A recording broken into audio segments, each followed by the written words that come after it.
Hello everyone, আসসালামু আলাইকুম। এখানে দেখতে পাচ্ছেন চাপিলা মাছ এক ব্লক। তো আমি যখন ইন্ডিয়াতে ছিলাম আর আমার হাজবেন্ড ছিল আমেরিকায়, তখন ও তার বন্ধুদের সাথে গিয়ে এই মাছগুলা মেরে আনছিল। অনেক মাছ আনছিল। তো এই অনেকগুলা মাছ দিয়ে কি করবে ও? সব মাছ সবাইকে ভাগ করে দিয়ে দিয়েছে। আর আমি বললাম আমার জন্য কয়েকটা মাছ রেখে দিও, আমি আসার পরে খাবো। তো ও কি করছে, ব্লগ বানিয়ে মাছগুলা রেখে দিছে। কিন্তু দেখেন কত বড় বড় মাছ, এত ফ্রেশ লাগছিল। এই বোঝা যাচ্ছিল এইমাত্র মেরে আনা হইছে। কিন্তু এত ফ্রেশ, এত বড় বড় দেখে ভাবতেছিলাম যদি আমি থাকতাম তাইলে ফ্রেশ মাছ খেতে পারতাম। কিন্তু ভাগ্যে নেই, কি করব, করার কিচ্ছু নেই।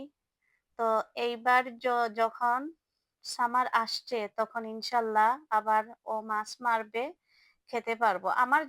আমার হাজবেন্ড কিন্তু মাছ মারতে পারে না।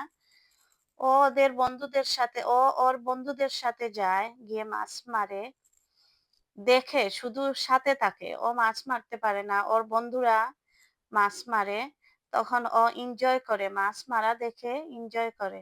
তো ইনশাল্লাহ এইবারও সামার আসছে, সামারে ইনশাল্লাহ ফ্রেশ ফ্রেশ মাছ মারা হবে। আমরা সবাই, সব বন্ধু বান্ধব মিলে খেতে পারবো ইনশাল্লাহ। মাছগুলি আমি এই নাইফ দিয়ে বানিয়ে নিয়েছি। এটাই হলো স্বামীর ভালোবাসা।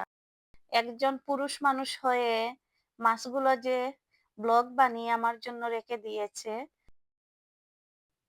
এটাই আমার কাছে অনেক বড় পাওয়া। আমি আজকে অনেক সুন্দর একটি কথা আপনাদের সাথে শেয়ার করব। স্ত্রীদের জন্য, স্ত্রীদের প্রতি স্বামীদের মনে গভীরভাবে ভালোবাসা থাকে, যা অনেক স্ত্রী বুঝে না। স্বামী একটু রেগে কথা বললে স্ত্রীরা মনে করে থাকে অবহেলার নজরে দেখছে। আসলে কিছু রাগের ভিতরে থাকে স্ত্রীর জন্য স্বামীর যত্নে গড়া ভালোবাসা। এটা কিন্তু তারাই বুঝে যারা স্বামীকে মন থেকে ভালোবাসে। তো আমার কথাগুলো কেমন লাগলো কমেন্ট করে জানাতে ভুলবেন না। আর ভিডিওটি আপনাদের কাছে কেমন লেগেছে, যদি ভালো লেগে থাকে তো লাইক, কমেন্ট ও শেয়ার করতে ভুলবেন না। তো আজকের ভিডিও এতটুক। আল্লাহ হাফিজ।